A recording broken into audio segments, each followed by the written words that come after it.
الحمد لله نحمده ونستعينه ونستغفره ونؤمن به ونتوكل عليه ونعوذ بالله من شرور أنفسنا ومن سيئات أعمالنا من يهده الله فلا مضل له ومن يضلل فلا هادي له وأشهد أن لا إله إلا الله وحده لا شريك له وأشهد أن محمدا عبده ورسوله اللهم صل على محمد وعلى آل محمد كما صليت على إبراهيم وعلى آل إبراهيم إنك حميد مجيد اللهم بارك على محمد وعلى آل محمد كما باركت على إبراهيم وعلى آل إبراهيم إنك حميد مجيد رب اشرح لي صدري ويسر لي أمري واحلل عقدة من لساني يفقهوا قولي سبحانك لا علم لنا إلا ما علمتنا إنك أنت العليم الحكيم أما بعد فإن خير الحديث كتاب الله وخير الهدي هدي محمد صلى الله عليه وسلم وشر الأمور محدثاتها وكل محدثة بدعة وكل بدعة ضلالة وكل ضلالة في النار فأعوذ بالله من الشيطان الرجيم بسم الله الرحمن الرحيم قال الله تعالى في القرآن المجيد أولئك الذين كفروا بآيات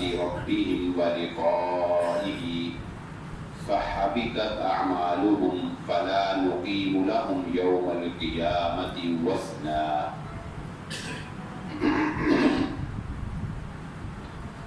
قابل عزت احترام حاضرین مجلس محترم مکرم سامعین اکرام،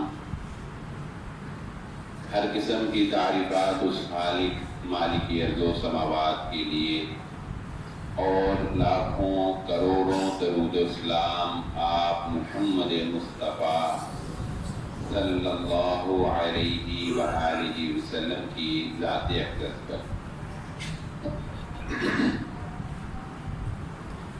جیسا کہ آپ احباب کی علم ہے اور تقریباً ہر سال ہم اس بات پر روشنی ڈالتے ہیں اور الحمدللہ اس کے نتائج بھی ہمیں دیکھنے کو ملتے ہیں، لوگوں کی اصلاح ہوتی ہے اور لوگ اپنے طرز عمل کو درست کرتے ہیں الحمدللہ۔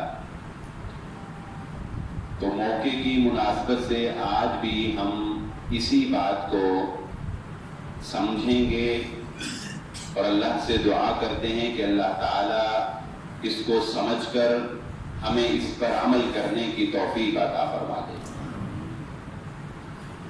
جیسا کہ 15 شعبان کے حوالے سے یہ بات معروف ہے کہ اس رات کو بعض احباب یہ سمجھ کر کہ شاید کہ اس رات میں ہماری تقدیر کے فیصلے ہوتے ہیں یا کچھ ڈیوٹیز جو ہیں وہ فرشتوں کی مقرر کی جاتی ہیں، تو اس رات کی عبادت کی جاتی ہے اور اس اگلے دن کا روزہ کا اہتمام کیا جاتا ہے۔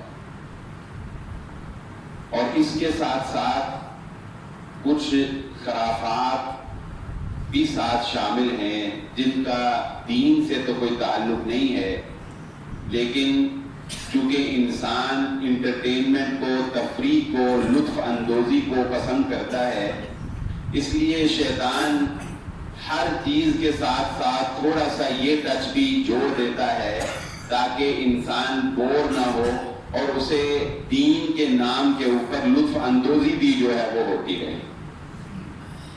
سب سے پہلے یہ بات ذہن نشین رکھ لیجئے کہ یہ جو آیت مبارکہ سورۃ الکہف کی میں نے آپ کے سامنے پڑھی ہے، آیت نمبر 105، اس کا مطلب اور معنی یہ ہے کہ اللہ رب العزت کے ہاں قیامت والے دن وہ لوگ جو اللہ پر ایمان نہیں لائے اور آخرت کے دن پر ایمان نہیں لائے، یعنی وہ مسلمان نہیں ہوئے، چاہے وہ کتنے ہی عمل کر کے کیوں نہ آ جائیں، اللہ رب العزت کی بارگاہ میں ان کے عملوں کا کوئی وزن نہیں ہوگا۔ آپ نے دیکھا ہوگا یہ عیسائیوں کے جو پادری ہیں، کیا یہ کم جان مارتے ہیں؟ یہ شادی بھی نہیں کرواتے، راتوں کو اٹھ کر جاگ کر جو ہے وہ اپنے طریقے سے عبادتیں کرتے ہیں۔ ہندوؤں کے جو پنڈت ہیں وہ نہ جانے کس طرح دھوپ میں بیٹھ کر عبادت کرتا ہے، کوئی ننگے پاؤں عبادت کرتا ہے، کوئی کسی طرح عبادت، یعنی عجیب و غریب طریقے سے اپنی جان کو تکلیف میں ڈال کر محنت کرتے ہیں، لیکن ان کی یہ محنت، ان کی تمام تر یہ ریاضتیں، ان کی اپنی یہ عبادتیں اللہ رب العزت کے ہاں کوئی وقت، کوئی اہمیت، کوئی وزن نہیں رکھتی، کیونکہ وہ اللہ پر ایمان نہیں رکھتے، اس کے نبی محمد رسول اللہ صلی اللہ علیہ وسلم پر ایمان نہیں رکھتے۔ اس کے مقابلے میں الحمدللہ اللہ کا یہ احسان ہے مسلمان کے اوپر کہ اللہ رب العزت نے مومن آدمی کو یہ اعزاز بخشا ہے کہ مومن آدمی کا کوئی عمل بھی جو وہ کرتا ہے اللہ رب العزت اس کو ضائع نہیں کرتے، اس پر اس کو ثواب عطا فرماتے ہیں۔ اس کا رات کا سونا، اس کا دن کا جاگنا، اس کا بیوی کے پاس جانا، اس کا بچوں کے ساتھ محبت کرنا، اس کا روزی کمانا، کچھ بھی لگا لو، حتیٰ کہ راستے سے گزرنا، کچھ بھی لگا لو، اگر وہ مومن آدمی محمد عربی صلی اللہ علیہ وآلہ وسلم کی سنت کے مطابق کرتا ہے تو اس کو ثواب ملتا ہے۔ لیکن افسوس اس وقت ہوتا ہے کہ جب مومن آدمی بھی اپنی تمام تر محنت کو ضائع کروا بیٹھتا ہے، اور مومن آدمی کی محنت، مومن آدمی کا عمل اس وقت ضائع ہو جاتا ہے جب اس کا عمل، اس کا طریقہ، اس کی محنت محمد الرسول اللہ صلی اللہ علیہ وآلہ وسلم کے بتائے ہوئے دین، بتائے ہوئے طریقے، بتائی ہوئی سنت کے مطابق نہیں ہوگی۔ اس لیے بھائی یہ بات سمجھ لیجئے کہ خالی محنت کر لینا، اندھا دھند جو ہے وہ لگے رہنا، یہ کوئی کمال نہیں ہے۔ دین اسلام کا یہی خاصہ ہے کہ محمد الرسول اللہ صلی اللہ علیہ وآلہ وسلم نے انتہائی اعتدال کے ساتھ زندگی بسر کی ہے، اور اسی اعتدال میں مسلمانوں کے لیے خیر ہے، مسلمانوں کے لیے بھلائی چھپی ہوئی ہے۔ وہ 3 افراد کا مشہور حدیث کا واقعہ اشارہ کر کے ہم آپ بات آگے لے چلیں گے، جو یہ کہنے لگے تھے کہ ایک کہنے لگا میں شادی نہیں کرواؤں گا، ایک کہنے لگا میں ہمیشہ روزے رکھوں گا، ایک کہنے لگا میں ساری رات قیام کروں گا۔ اب آپ بتائیے کیا یہ کم محنت کے کام تھے؟ یہ کوئی کم محنت تھی کہ شادی نہ کروائی جائے؟ کس لیے نہ کروائی جائے؟ کہ ریاضت میں، عبادت میں زندگی گزرے؟ کیا یہ کم محنت ہے کہ انسان سارا زندگی ہی روزے رکھے؟ لیکن محمد الرسول اللہ صلی اللہ علیہ وسلم نے فرمایا نہیں، میں محمد صلی اللہ علیہ وآلہ وسلم جو میرے طریقے سے تجاوز کرنے کی کوشش کرے گا، یاد رکھ لو تم میں سے سب سے زیادہ متقی، پرہیزگار، اللہ کے قریب اگر کوئی ہے تو وہ محمد الرسول اللہ صلی اللہ علیہ وسلم ہے۔ اس سے تجاوز کرنے کی کوشش کرو گے گمراہ ہو جاؤ گے۔ میں رات کو سوتا بھی ہوں، قیام بھی کرتا ہوں، شادیاں بھی کی ہیں، افطار بھی کرتا ہوں، روزے بھی رکھتا ہوں۔ نبی صلی اللہ علیہ وآلہ وسلم کے طریقے سے بڑھ کر طریقہ اپنانا گمراہی ہے، وہ بدعت کے ذمن میں آ جاتا ہے۔ اس لیے یہ بات ایک پلے باندھ لیجئے کہ محنت چاہے تھوڑی ہو، عمل چاہے قلیل ہو، لیکن وہ اس وقت کامیابی کے سے ہمکنار ہوگا، اللہ کی بارگاہ میں قبول ہوگا جب وہ محمد رسول اللہ صلی اللہ علیہ وسلم کی سنت کے مطابق ہوگا، وگرنہ وہ عمل کے پہاڑ جو ہیں وہ ایک پر ایک کاہ کی طرح اڑا دیے جائیں گے اللہ رب العزت کی دربار میں، جو محمد رسول اللہ صلی اللہ علیہ وسلم کی سنت سے مطابقت نہیں رکھتے۔ اب آئیے ہم اپنی گفتگو کو پہلے اس بات کو آج سمجھ لیتے ہیں. میں نے جمعہ میں بڑی ڈیٹیل سے بدعت کی تعریف اور اس کے جو بھی امور تھے وہ بڑی ڈیٹیل سے بیان کیے ہیں. وہ کسی بھائی کو چاہیے ہو تو واٹس ایپ پہ وہ گروپ میں پوچھ لیں، انشاءاللہ مل جائیں گے. آج ایک اور پہلو سے بات سمجھا دیتا ہوں. گناہ کے اندر اور بدعت کے اندر ایک نمایاں فرق بھی ہے. بدعت بھی گمراہی، بدعت بھی گناہ ہی ہوتا ہے. نیکی کا کام کر رہا ہوتا ہے انسان لیکن گناہ ہو رہا ہوتا ہے. فرق یہ ہے کہ جب کوئی انسان گناہ کرتا ہے تو گناہ کو گناہ سمجھ کے کرتا ہے. بدعت کے اندر یہ خرابی پائی جاتی ہے کہ بدعتی آدمی اس کو گناہ کو نیکی سمجھ کے کر رہا ہوتا ہے. اس کے سائیڈ ایفیکٹس کیا ہیں؟ اس کے سائیڈ ایفیکٹس یہ ہیں کہ اگر کوئی شراب پیتا ہے نا تو مسلمان، تو آپ اس کو جا کر اگر کہیں کہ بھائی تم شراب پیتے ہو، شراب کے یہ نقصانات ہیں، یہ قباحتیں ہیں، یہ وعید ہے جہنم میں، یہ سزائیں اللہ نے بیان کی ہیں، تو وہ آگے سے گناہگار ہوگا. وہ یہ کہے گا، کوئی کہے گا بات یار دعا کرو اللہ تعالیٰ سے میں یہ چھوڑ دوں، ہاں مجھے پتا ہے میں غلطی کرتا ہوں انشاءاللہ میں چھوڑ دوں گا. یا کوئی اور ہیلا بہانہ کرے گا، کوئی ایسی بات کرے گا، کم از کم وہ یہ تسلیم کرے گا کہ میں گناہ کر رہا ہوں. وہ یہ تسلیم کر لے گا کہ میں غلطی کر رہا ہوں، گناہ کر رہا ہوں، غلط کام کر رہا ہوں. چھوڑنا نہ چھوڑنا ایک الگ بات ہے. اس پر یہ امید رکھی جا سکتی ہے کہ چونکہ وہ اس کو غلط سمجھ رہا ہے، ایک نہ ایک دن اللہ رب العزت اس کو توبہ کی توفیق دے اور وہ اس کو چھوڑ دے گا. سو بدعتی آدمی جب آپ اس کو یہ بتاتے ہیں کہ تم یہ کام جو نیکی سمجھ کے کر رہے ہو یہ گناہ ہے، تو وہ اعتراف جرم نہیں کرتا، وہ آپ سے بحث کرتا ہے. وہ کہے گا دیکھو میں نفل ہی پڑھ رہا ہوں، دیکھو میں تسبیح کر رہا ہوں، میں نے کون سا کوئی گناہ کیا، میں نے روزہ ہی رکھا ہے. وہ آگے سے اپنے آپ کو ڈیفینڈ کرنے کی کوشش کرے گا، اپنا تحفظ کرنے کی کوشش کرے گا اس اعتبار سے کہ وہ کوئی گناہ نہیں کر رہا، وہ نیکی کر رہا ہے. اس لیے سب سے پہلے گناہگار کو یہ نہیں بتانا پڑتا کہ تو گناہ کر رہا ہے، اس کو صرف یہ بتانا پڑتا ہے کہ تو گناہ کر رہا ہے، اس سے توبہ کر لے. اس کو گناہگار ثابت نہیں کرنا پڑتا. لیکن بدعتی آدمی کو جب سمجھانا ہو تو اس کو پہلے یہ بات سمجھانی چاہیے کہ جو تم کام کر رہے ہو وہ نیکی نہیں ہے، وہ گناہ ہے. جب وہ گناہ مانے گا پھر توبہ کرے گا نا. اس لیے یہ بات ذہن نشین رکھ لیجئے کہ یہ بات سمجھنا بے حد ضروری ہے کہ بدعت ہے کیا، اور جو آدمی اس کا شکار ہے وہ اس کو گناہ سمجھ لے. ہاں جب وہ اس کو گناہ سمجھ لے گا تو پھر اللہ رب العزت کی توفیق سے وہ توبہ بھی کر لے گا. اور بدعتی آدمی کی مثال وہی ہے کہ وہ عبادت کرے، وہ محنت کرے، وہ کوشش کرے، لیکن اس کی عبادت اور اس کی محنت اور اس کی تمام تر ریاضتیں جو ہیں وہ اللہ رب العزت کے ہاں قابل قبول نہیں ہیں. اس کا عمل ضائع ہے. نہ صرف ضائع ہے بلکہ رسول اللہ صلی اللہ علیہ وسلم کے فرمان کے مطابق وہ گمراہی ہے، اور ہر گمراہی انسان کو جہنم میں پہنچا دینے والی ہے. اب آئیے اس بات کو حضرت عبداللہ بن مسعود رضی اللہ تعالیٰ عنہ کی ایک حدیث سے سمجھتے ہیں. اور میں سمجھتا ہوں یہ حدیث جس کو سمجھ میں آ گئی، جس کو حضرت عبداللہ بن مسعود رضی اللہ تعالیٰ عنہ کی یہ حدیث سمجھ میں آ گئی، یقین مانیے اس کو بدعت کی سمجھ آ گئی. کسی اور دلیل کی انشاءاللہ ضرورت نہیں، بشرطے کہ انسان سمجھنا چاہتا ہو. یہ بھی بہت ضروری ہے، انسان سمجھنا چاہتا ہو. جو سمجھنا نہ چاہتا ہو اللہ رب العزت بھی اس کو ہدایت سے ہمکنار نہیں کرتے. حضرت عبداللہ بن مسعود رضی اللہ تعالیٰ عنہ کو کوفے کے اندر مقرر کیا گیا تھا.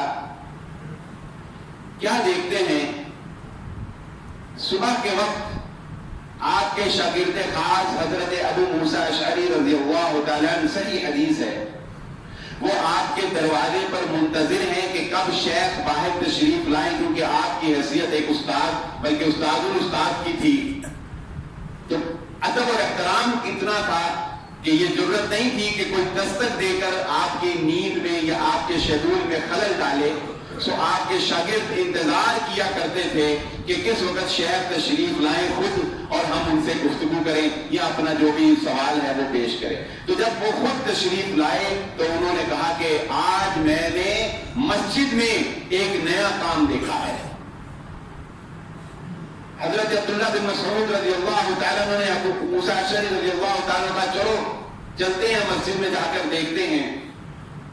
یہ وہ صحابی ہے جنہوں نے ممبر رسول صلی اللہ علیہ وآلہ وسلم پر کھڑے ہو کر کہا تھا کہ تم میں سے اگر کوئی مجھ سے زیادہ قرآن جانتا ہے تو بتاؤ میں اس کے پاس سیکھنے کے لیے چلا جاتا.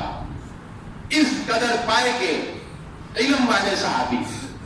کیا دیکھتے ہیں مسجد کے اندر لوگ ایسے دائرہ بنا کر بیٹھے ہوئے ہیں. ایک آدمی ان سے کہتا ہے اور وہ 100 مرتبہ لا الہ الا اللہ، وہ سارے پڑھنا شروع کر دیتے ہیں لا الہ الا اللہ لا الہ الا اللہ. جب 100 مرتبہ مکمل ہو جاتا ہے تو وہ کہتے ہیں چلو پڑھو اب 100 مرتبہ سبحان اللہ. وہ 100 مرتبہ سبحان اللہ پڑھنا شروع کر دیتے. حضرت عبداللہ بن مسعود رضی اللہ تعالیٰ عنہ جب اس کا یہ عمل دیکھتے ہیں تو حضرت عبداللہ بن مسعود رضی اللہ تعالیٰ عنہ غصے سے ان کو ڈانٹتے ہیں اور الفاظ کیا استعمال کرتے ہیں. حضرت عبداللہ بن مسعود رضی اللہ تعالیٰ فرماتے ہیں ابھی تو وہ کپڑے جو نبی صلی اللہ علیہ وسلم پہنا کرتے تھے ابھی تو وہ بھی وہ سیدھا نہیں ہوئے، ابھی تو وہ بھی ختم نہیں ہوئے اور تم نے دین میں نئے کام جاری کر دیے ہیں. یا تو تمہیں بتانا پڑے گا کہ یہ عمل جو تم کر رہے ہو تسبیح کا یہ طریقہ، یا تو تمہیں بتانا پڑے گا کہ یہ طریقہ محمد رسول اللہ صلی اللہ علیہ وسلم نے سکھایا، یا تم یہ کہنا پڑے گا کہ وہ دین جس کی سمجھ نبی صلی اللہ علیہ وسلم کو نہیں آئی تم زیادہ جانتے ہو، تم نے دین کو زیادہ بہتر سمجھا ہے اور نئے طریقے سے تم نے دین کے اندر ایک اضافہ کر دیا ہے. تو حضرت عبداللہ بن مسعود رضی اللہ تعالیٰ عنہ نے اس حلقے کو وہاں سے ختم کروا دیا. اور یہ طریقہ خاص جو انہوں نے اختیار کیا ہوا تھا اس کو حضرت عبداللہ بن مسعود رضی اللہ تعالیٰ نے بدعت قرار دیا. ایک اور روایت سن لیجیے جامع ترمذی کی ہے حدیث نمبر 196. یہ حدیث ویسے علامہ البانی رحمہ اللہ نے اس حدیث کو ضعیف قرار دیا ہے، لیکن میں مولانا تقی عثمانی حفظہ اللہ کی جب میں یہ اسٹڈی کر رہا تھا تو مولانا تقی عثمانی کی بدعت کے موضوع کے اوپر میں کتاب پڑھ رہا تھا کہ ان کا کیا موقف ہے، تو انہوں نے یہ حدیث جو ہے اپنی کتاب میں نقل کی. تو پھر میں نے وہ حدیث تو پڑھی لیکن آگے پھر میں نے اس کی تحقیق کی کہ اس کا حکم کیا ہے، تو بعد میں وہ ضعیف ہے. لیکن انہوں نے اپنی کتاب میں نقل کی. میں اسی ریفرنس سے تیرے دوستوں کے سامنے رکھ دیتا ہوں. ہمارے وہ دوست جو دیوبند سے تعلق رکھتے ہیں اور مولانا تقی عثمانی کے فالوورز ہیں اور ان کو ایک نام دیتے ہیں، ان کے لیے یہ ایک نصیحت ہو جائے گی کہ اس حدیث کو انہوں نے کوٹ کیا. حضرت عبداللہ بن عمر رضی اللہ تعالیٰ عنہ مدینے کی مسجد میں داخل ہوئے. ایک شخص کہہ رہا ہے اذان ہو چکی ہے، اذان ہو چکی ہے، اقامت ابھی نہیں ہوئی. اور ایک شخص اونچی آواز میں کہہ رہا ہے نماز کھڑی ہونے والی ہے، آ جاؤ نماز کی طرف، آ جاؤ فلاح کی طرف. قد قامت الصلاۃ حی علی الفلاح حی علی الصلاۃ عربی میں وہ کہہ رہا ہے، لیکن وہ اذان نہیں دے رہا نہ اقامت پڑھ رہا ہے. ایسے ہی ہے جیسے اذان کے بعد کوئی شخص یا میں یا کوئی یہاں اسپیکر میں کہنا شروع کر دے لوگوں آ جاؤ نماز کا وقت ہونے والا ہے، لوگوں آ جاؤ نماز کا وقت ہونے والا ہے. ایسے ہی ہے. حضرت عبداللہ بن عمر رضی اللہ تعالیٰ عنہ کیا فرماتے ہیں یہ بدعتی شخص اس کو اس مسجد سے نکال دو، وگرنہ حضرت عبداللہ بن عمر رضی اللہ تعالیٰ فرماتے ہیں میں اس مسجد میں نماز ادا نہیں کروں گا. حضرت عبداللہ بن عمر رضی اللہ تعالیٰ اس مسجد سے نکل گئے اور اس مسجد میں انہوں نے نماز ادا نہیں کی. اور جب ان کے ساتھیوں نے پوچھا کہ آپ نے ایسا کیوں کیا، کہا کہ جب نبی صلی اللہ علیہ وسلم نے نماز کی طرف بلانے کے لیے صرف ایک اذان کا طریقہ سکھایا ہے، اذان کے بعد کیوں بلانا لوگوں کو نماز کی طرف؟ اگر بلانا ہوتا تو نبی صلی اللہ علیہ وسلم بتا کر جاتے. یہ شخص دین میں اضافہ کر رہا تھا، بدعت کر رہا تھا، آپ نے اس مسجد میں نماز بھی ادا نہیں. حضرت عبداللہ بن عمر رضی اللہ جامع ترمذی کی روایت نمبر 106. تو بات کرنے کا مقصد کیا ہے؟ وہ پہلی روایت جو عبداللہ بن مسعود والی وہ بھی مفہوم اس کا بھی یہی، وہ صحیح حدیث ہے بالکل.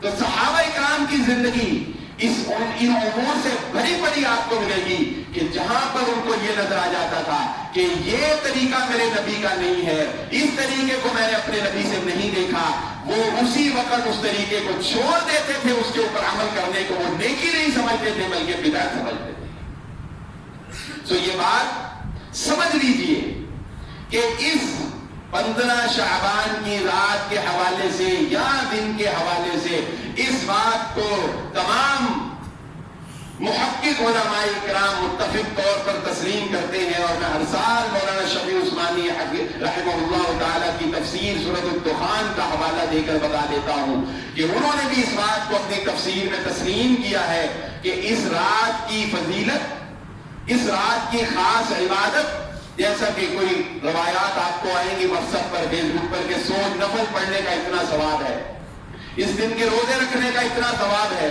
تو تمام تر روایات جو ہیں وہ سند کے اعتبار سے محقق علماء کرام نے یا تو ان کو موضوع قرار دیا ہے من گھڑت، اور یا وہ روایات ضعیف ہیں۔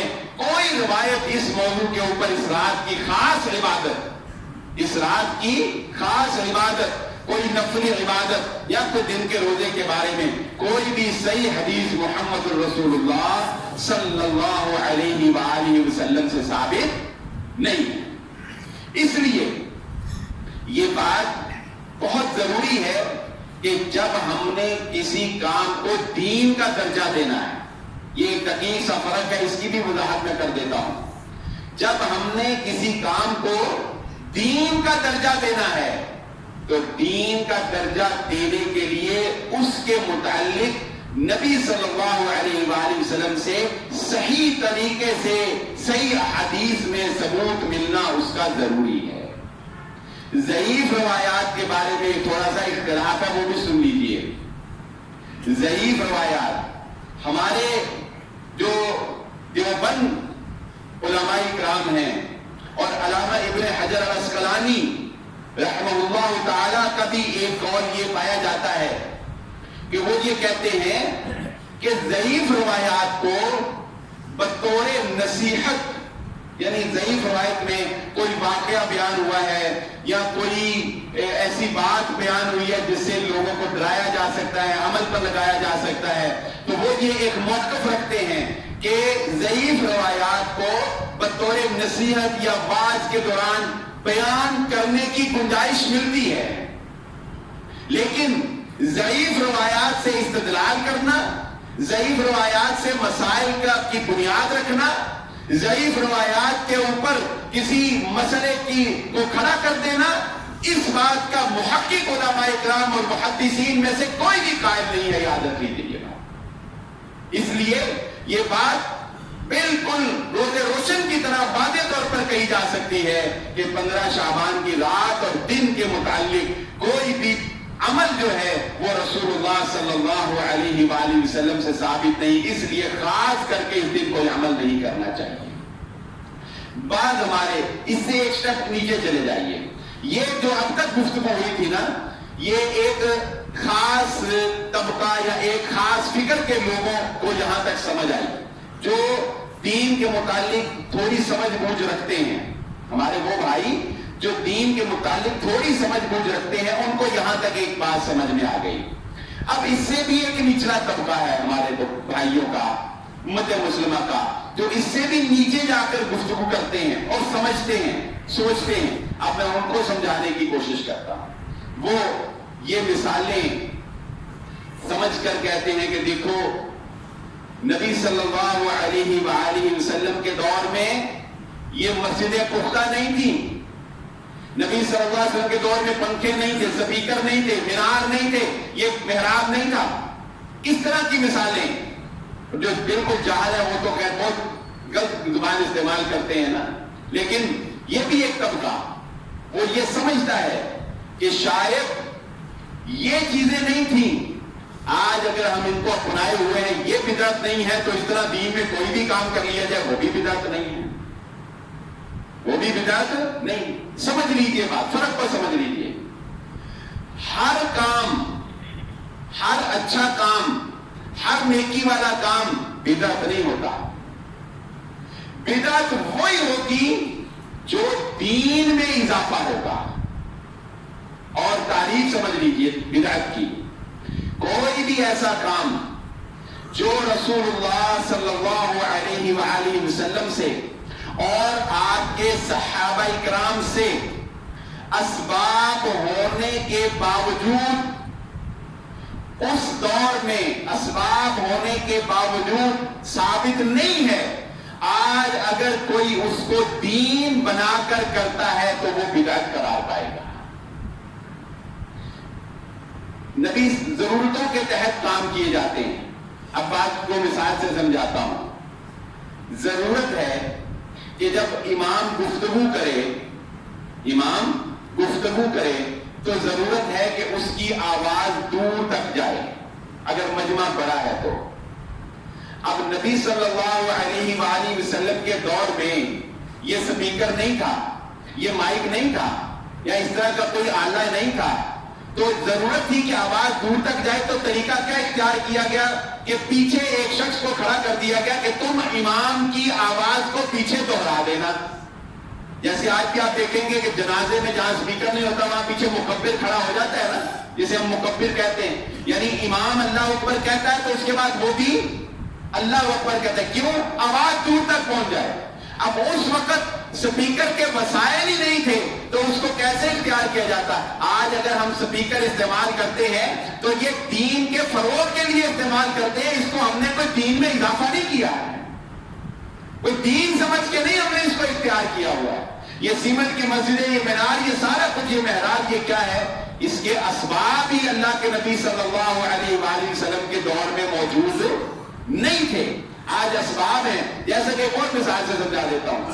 نبی صلی اللہ علیہ وآلہ وسلم نے جب خطوط بھیجے نا مختلف بادشاہوں کو، تو آپ صلی اللہ علیہ وآلہ وسلم کا جو قاصد تھا نا، وہ خطوط کو اس طرح ہی لپیٹے ہوئے واپس لا کے کہتا ہے کہ اللہ کے نبی صلی اللہ علیہ وسلم، بادشاہوں نے وہ خطوط پڑھے ہی نہیں. بادشاہوں نے وہ خط آپ کے جو خط تھے پڑھے ہی نہیں. اللہ کے نبی صلی اللہ علیہ وسلم نے پوچھا بھی پڑھے کیوں نہیں؟ انہوں نے کہا بادشاہوں کا یہ رول ہے کہ اس وقت تک وہ کوئی خط نہیں پڑھتے جب تک اس کے نیچے ریاست کے امیر حاکم وقت کی مہر نہ ہو. آپ کو پتہ ہی نہیں تھا اس اصول کا، پہلی دفعہ آپ نے خط لکھے. اب اللہ کے نبی صلی اللہ علیہ وسلم کو ضرورت پیش آئی نا مہر بنانے کی، ضرورت کے تحت کام ہوتے ہیں. اللہ کے نبی صلی اللہ علیہ وسلم نے انگوٹھی بنوا لی جس میں ختم نبوت کی مہر لگی ہوئی تھی. آپ اس کو انگوٹھی کے طور پہ پہنتے تھے اور وہ سٹیمپ تھی جو آپ خطوں کے اوپر پھر سٹیمپ لگاتے تھے اور پھر خط بادشاہ کو ارسال ہوتا تھا اور وہ اس کو پڑھتا تھا. آج بھی آپ دیکھ لیں آفیشل پیج کی ایک خاص حیثیت ہوتی ہے. ایک سادہ کاغذ کی اور ایک آفیشل سرکاری کاغذ میں فرق ہوتا ہے نا. تو وہ سرکاری کاغذ بنانے کے لیے نبی صلی اللہ علیہ وسلم نے مہر بنا لی. یعنی ضرورت پیش آئی کسی چیز کی. تو اسی طرح آج اگر کسی چیز کی ضرورت پیش آتی ہے دین کے فروغ کے لیے، دین کے کام کے لیے، اور اس وقت اس کے اسباب نہیں تھے تو اس کو بدعت نہیں کہا جا سکتا. آئیے ایک اور مثال سے سمجھ لیتے ہیں. جیسا کہ میں نے کہا ہر نیکی بدعت نہیں ہوتی. بدعت صرف وہی ہے جسے دین سمجھ کے کیا جائے گا. مثال کے طور پہ ایک دکاندار یا میرے دل میں خیال آتا ہے کہ یار گرمی بہت ہے، چلو میں اپنی دکان کے باہر ایک پانی والا کولر رکھ دیتا ہوں کہ لوگ گزریں گے پانی پیئیں گے. مجھے دیکھ کر کچھ 4 دکانوں کے باہر ایک اور بندے نے رکھ دیا، کسی اور نے دیکھا اس نے رکھ دیا. اب بتائیں یہ پانی کا کولر رکھنا یہ نیکی کا کام ہے یا کہ نہیں؟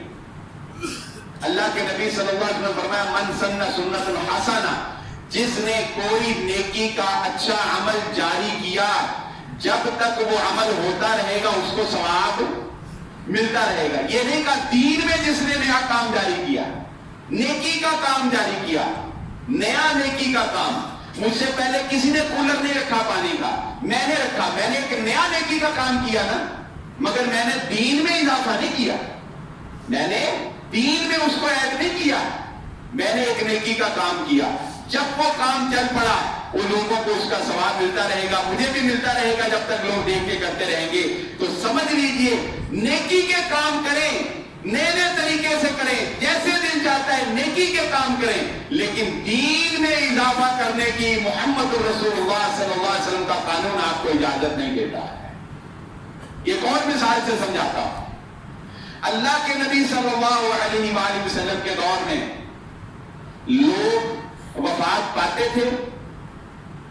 نبی صلی اللہ علیہ وآلہ وسلم کے دور میں یہ سورۃ الاخلاص، سورۃ الفلق، سورۃ الناس یہ نازل ہو چکی تھی۔ نبی صلی اللہ علیہ وآلہ وسلم کے دور میں کھجور کی گٹلیاں موجود تھی، یہ سب کچھ موجود تھا نا۔ نبی صلی اللہ علیہ وآلہ وسلم نے کیا کبھی کسی فوت شدہ کے بعد، اس کی وفات پانے کے بعد اگلے دن لوگوں کو اکٹھا کر کے گٹلیوں کے اوپر کل پڑھائے تھے کہ نہیں پڑھائے تھے؟ پڑھائے جا سکتے تھے کہ نہیں جا سکتے تھے؟ یہ تو سب کو سمجھ آتی ہے کہ یہ کام ہو سکتا تھا۔ جو میں نے شروع میں تعلیم بیان کی، اسباب موجود ہونے چاہیے۔ کوئی ہیلی کاپٹر کی مثال دے دے تو یہ تو اس کی نادانی ہے کہ ہیلی کاپٹر نہیں تھا اس وقت تو تم ہیلی کاپٹر میں سفر کرتے ہو۔ اسباب موجود تھے ان کاموں کے، یہ کام کل 40واں 10واں 3واں 7واں یہ ہو سکتا تھا، سامنے پھل رکھ کر اس پر پھونکیں ماری جا سکتی تھی، مگر محمد الرسول اللہ صلی اللہ علیہ وسلم نے اور آپ کے صحابہ نے یہ کام نہیں کیا۔ اسی طرح اگلی مثال بھی سمجھ لیجئے، بعض لوگ اس میں جو ہے وہ لچک دکھا جاتے ہیں اور نرمی دکھا جاتے ہیں کہ مرنے والے کے لیے، اظہار ثواب کے لیے اگلے دن قرآن خوانی کا اہتمام کیا جاتا ہے۔ بتائیں نبی صلی اللہ علیہ وسلم کے دور میں صحابہ اکرام کو تو زبانی قرآن یاد تھا، اصحاب الصفہ تھے تو قرآن ہی ہر وقت سمجھتے سیکھتے رہتے تھے۔ کیا کسی فوت شدہ کے بعد نبی صلی اللہ علیہ وسلم نے کہا آؤ میرے سارے صحابہ، میرا چچا حمزہ فوت ہو گیا ہے، جس کو جتنا قرآن یاد ہے بیٹھ کے پڑھو، ہم نے حمزہ کو بخشوانا ہے، بتاؤ؟ کیا؟ اللہ کی قسم جھوٹ ہے یہ، میں دعوے سے یہ بات کہہ سکتا ہوں، اور جس بندے نے مدرسے کا ماحول دیکھا ہے میں یقیناً یہ بات پورے وثوق سے کہہ سکتا ہوں کہ بچے ایسے پڑھ رہے ہوتے ہیں، کیسی نادانی، بچے ایسے استاد کو بھی پتا، میں مانتا ہی نہیں استاد کو نہ پتا، استاد کو اس بے ایمانی کا بالکل پتا ہے، آنکھیں بند کر لیتا ہے وہ۔ ایسے بچے لائن میں بیٹھے ہوئے ہیں، ایک بندہ آتا ہے جی میری والدہ وفات پا گئی ہے، اس کے لیے قرآن چاہیے، وہ ایک بچے کو کہتا ہے جو قرآن پڑھ، قرآن لے آؤ، وہ کتنے سے پڑھے؟ وہ کہتا میں نے 2 پڑھے، وہ کہتا میں نے 3 پڑھے، وہ کہتا میں نے 4 پڑھے، فرضی پڑھے نہیں پڑھے ایسے ہی کا، اور وہ جناب ایک پھیرا ایسے لگا کے آ کے کہتا ہے جی آپ کی والدہ کے لیے 4 قرآن ہو گئے، لوگ 1000 کا نوٹ اس کو پکڑاتا ہے، چلو جی 4 قرآن لے کے میں اپنی والدہ وہ تو کھڑے کھڑے بخش دیے، چلو جی بس۔ زندگی میں چاہے ماں کو ستا مارا ہو، اور بعد میں یہ بڑا سوکھا کام ہے کہ مدرسے جاؤ اور 4-5 قرآن اکٹھے کر لو۔ اللہ کا دین اتنا سستا نہیں ہے، محنت وہی جو انسان نے خود کرنی ہے، محنت وہی جو انسان نے عمل کر کے دکھانا ہے۔ بتاؤ نبی صلی اللہ علیہ وسلم صحابہ سے یہ کام لے سکتے تھے کہ نہیں لے سکتے تھے؟ نبی صلی اللہ علیہ وسلم صحابہ کو کہہ سکتے تھے میرا فلاں صحابی شہید ہو گیا، چلو جتنا جس کو قرآن یاد ہے پڑھ کے بخش دو، مگر محمد الرسول اللہ صلی اللہ علیہ وسلم نے یہ کام نہیں کیا۔ ہم کہتے ہیں آج اگر کوئی کرتا ہے تو یہ بدعت ہے، دین میں اضافہ ہے۔ یہ بھی سمجھ لیجئے کہ دین میں اضافہ کیوں ہے، آج یہ بھی سمجھ لیجئے۔ جب کہ آپ کہیں گے جی کوئی ویسے ہی کل پڑھ لے، دین نہیں سمجھتا تو کوئی بات نہیں، سمجھیں اس بات کو بھی۔ جب کوئی انسان مر جاتا ہے آپ اس کو ایک خاص طریقے سے غسل دیتے ہیں، آپ اس کو ایک خاص طریقے سے جنازہ لے کر جا کے جنازہ پڑھاتے ہیں، آپ اس کو ایک خاص طریقے سے اس کی قبر کھدواتے ہیں، خاص طریقے سے اس کو لحد میں اتارتے ہیں، اتارنے کے بعد اس کی قبر پر دعا کرتے ہیں، دعا کرنے کے بعد گھر آ کے 3 دن تک جو شریعت نے اجازت دی ہے افسوس کی، اس کے افسوس کے لیے اظہار کرتے ہیں۔ یہ سارا پروسیس آپ کیوں کرتے ہیں؟ بتائیے یہ سارا پروسیس آپ کیوں کرتے ہیں؟ اس لیے کرتے ہیں کہ یہ سارا طریقہ آپ کو محمد الرسول اللہ صلی اللہ علیہ وسلم نے سکھایا۔ جو طریقہ نبی صلی اللہ علیہ وسلم نے سکھایا وہی تو دین ہے نا بھائی. اب اس میں نہ کلمہ شہادت کی آوازیں بلند کی جا سکتی ہیں، وہ بھی بدعت ہوگا، اور نہ ہی جنازے کی تکبیروں کو 4 کی بجائے 2 کیا جا سکتا ہے، نہ ہی اس میں 10 کی جا سکتی ہے، نہ اس میں کمی کی جا سکتی ہے، نہ اس میں اضافہ کیا جا سکتا ہے. یہ ایک پورا طریقہ ہے دین کا جو محمد رسول اللہ صلی اللہ علیہ وآلہ وسلم نے سکھایا. نہ اس میں کمی کی جا سکتی ہے، نہ اس میں اضافہ کیا جا سکتا ہے. سو یہ دین ہے، یہ دین ہے. دین کسی کی، میری تیری کسی کی بات نہیں ہو سکتی.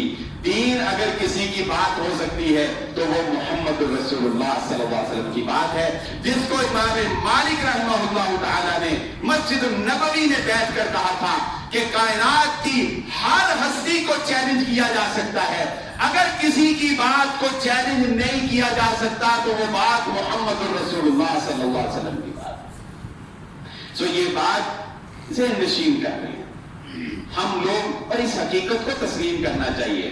دیکھیں، انسان کو حقیقت پسند ہونا چاہیے، چاہے وہ کسی بھی مکتبہ فکر سے کیوں نہ ہو. اس حقیقت کو بھی ہمیں تسلیم کر لینا چاہیے کہ ہم بہت سی بدعات کو صرف منہ ملازے کے لیے کرتے ہیں. صرف بہت بدعات کو ہم صرف کس لیے کرتے ہیں؟ منہ ملازے کے لیے. منہ ملازہ رکھنا پڑتا ہے. یہ دلیر آدمیوں کے کام ہوتے ہیں، چند دلیر آدمی ہوتے ہیں جو منہ پہ کسی کو کہتے ہیں کہ نہیں بھائی، ورنہ ہم مجھ جیسے کمزور تو کوئی دوگلی سی بات کر کے کہ چل میرے کو ووٹ بھی منگنا ہے تو کوئی کوڑا جواب نہیں دے دینا. کوئی اس طرح کی بات کرتے ہیں نا، گول سی کہ اپنا بھی ایمان رہ جائے، اس کی بھی گل رہ جائے، بیچ میں کوئی راستہ نکل آئے. تو بہت سی بدعات بہت سی دفعہ ہوگا قرآن خوانی میں آپ کو شرکت اس لیے کرنی پڑے گی، آپ کہیں گے یار چل حاضری لوا کے آ جائیں گے. بہت سی جگہ پر آپ کو اس لیے جانا پڑتا ہوگا. تو ہم اس بات کو بھی تسلیم ہمیں کر لینا چاہیے کہ ہم بدعات کو بدعت سمجھتے بھی ہیں، لیکن ایک ریت رواج چل رہا ہے، اس ریت رواج کے تحت ہم بھی چلے جا رہے ہیں. دنیا میں تو گول مول بات ہو جاتی ہے، اللہ کے سامنے گول مول بات نہیں ہوگی. اللہ ہماری گول مول باتوں سے درگزر فرما دے، اللہ ہمیں حق کے اوپر ڈٹ جانے والا بنا دے. بہت سے لوگ، اب میں نے شروع میں ایک بات کہی تھی جو شاید آپ کو ابھی میں دہراؤں گا تو آپ کے ذہن میں آ جائے گی. میں نے شروع میں ایک بات کہی تھی کہ بدعت یہ تو چلو ہوتی گمراہی ہے اور ایک نیک کام ضائع کرا دیتا ہے، لیکن شیطان نا اس میں دین کے کام میں تھوڑی سی نا لطف اندوزی، انٹرٹینمنٹ ضرور شامل کر دیتا ہے تاکہ مزہ بھی آتا رہے. کنڈے کا ختم کھانے کو بھی کچھ ملتا ہے نا، مزہ بھی آتا ہے. اگلے دن کوئی ختم دلاتا ہے، وہ جی پل پر آگے بھیج دیں گے ہوتی ایسی تیسی، ساتھ بعد میں کوئی پھال شال بھی کھلانے پڑتے ہیں، ورنہ کوئی نہ آئے. کچھ بریانی بھی کی دیگ بھی 40ویں دیگ، بریانی کی دیگیں بھی 2 پکانی پڑتی. اچھا شب برات کو دیکھ لیں، چلو عبادتوں کو تو ایک طرف رکھ دو، وہ تو چلو ہم کہتے ہیں بدعت میں آگے کیونکہ نبی صلی اللہ علیہ وسلم ثابت نہیں. کوئی بندہ پوچھے، یہ آئیڈیل والے ناراض نہ ہو جائیں، ان کی تو رزق کا ہے، ادھر بھی ماشاءاللہ ہمارے بڑی رونق لگتی ہے. یہ جو کچوریاں، یہ جو قیمتی والے نان، اور بیچارے والدین جو اپنی بچیوں کو شبراتے بیچتے ہیں 5,000 10,000، 7 قیمتی والے نان، 7 قیمتی والے روٹیاں، اور اس کے ساتھ ساتھ اور بڑی بڑی خرافات ہیں. یہ کیا ہے بتائیں؟ یہ کیا ہے؟ اس کو تو بدعت کہیں گے، کیا کہیں گے؟ یہ کیا ہے؟ یہ وہ انٹرٹینمنٹ ہے جو دین کے نام کے اوپر شیطان ساتھ ایڈ کر دیتا ہے تاکہ لوگوں کو مزہ بھی آتا ہے. اسی طرح بچوں کو خوش کرنے کے لیے اب تو یہ ایک انتظامی امور کے تحت شبرات کے اوپر جو پٹاخے تھے ان میں کمی آ گئی انتظامی امور کے تحت. مگر نہ ابھی بھی جہاں کسی کا زور چلتا ہے وہ پٹاخے چلاتا ہے کہ نہیں چلاتا ہے؟ تو پھر یہ پٹاخے کیا ہے؟ اسی طرح میں اکثر مثال دیتا ہوں 12 ربیع الاول کے اوپر، اور رمضان المبارک میں بھی یہ نظر آئے گا آپ کو تاکراتوں میں کہ یہ ہلا کلا، یہ سب کچھ کیا ہے؟ یہ گلیوں کو سجا کے مخلوط ماحول میں پھرنا، یہ سب کچھ کیا ہے؟ اس کو تو کوئی بھی عالم دین دین نہیں کہہ سکتا، نیکی نہیں کہہ سکتا، ثواب نہیں کہہ سکتا. یہ کیا ہے؟ یہ دھوکہ ہے جو بدعت میں چاشنی پیدا کرنے کے لیے،